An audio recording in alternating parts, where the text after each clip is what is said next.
It's really funny. Angry people, they're angry with themselves. When they're angry with themselves, they'll be impatient and angry with others. People who are unhappy with themselves will punish other people so that they can feel their unhappiness. So many people are unconsciously react in their thoughts and feelings to everything in their environment. So that in order to change, greater than the conditions in the world, greater than the circumstance, emotions are a record of the past. That's who they are. That's the emotion that's driving their behaviors.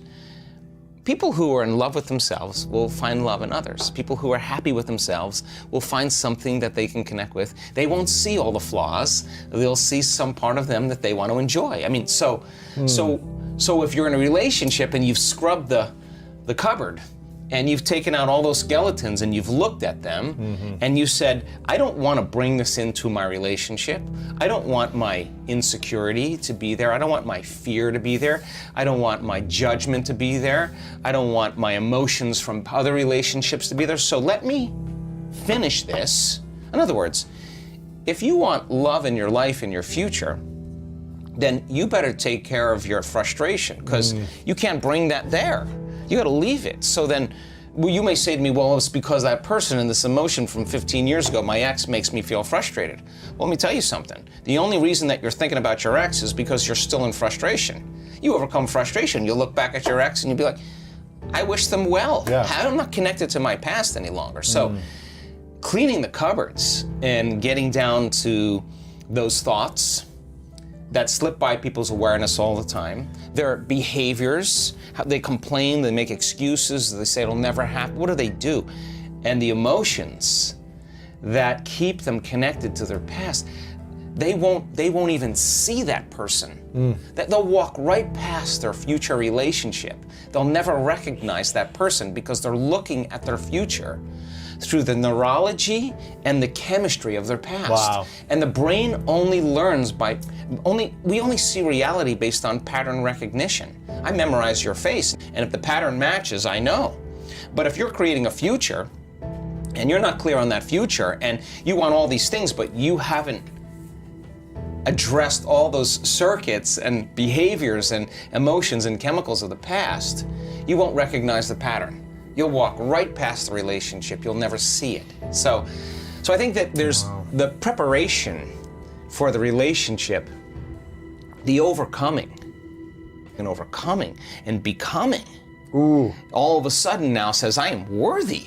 And the universe only gives us what we think we're worthy of receiving. So when you're worthy to receive, it's not going to be on Match.com when you're looking at body parts and whatever else.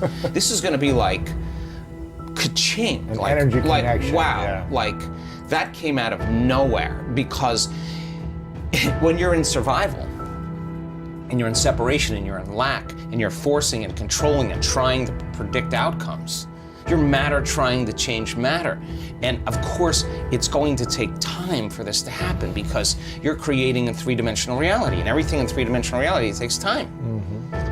But when you're creating from the heart, with a coherent brain and a coherent heart, the experiences are coming to, you're drawing the event to you. So we spend a lot of time bonding with our future emotionally. I have colleagues of mine who look at our data on oxytocin, and they're like, listen, oxytocin levels go up during, in a relationship, the honeymoon stage of a relationship, and monogamy is created because of those chemicals, or a female mammal is bonding with her offspring. That's exactly right.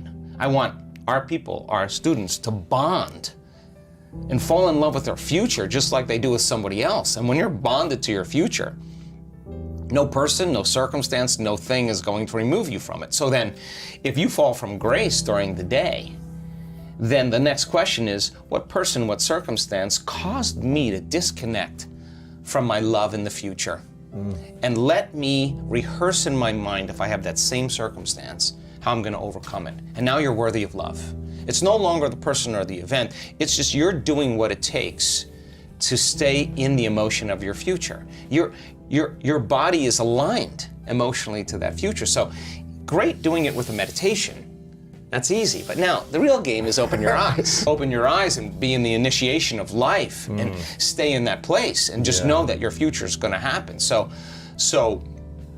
being able to activate the heart and breathe in there and get the body out of survival and start working with it like it feels safe enough to create. Once energy makes it here, you're going to get some really good ideas. Yeah. You're going to see things you never thought of seeing. You're going to feel things you never thought you'd feel.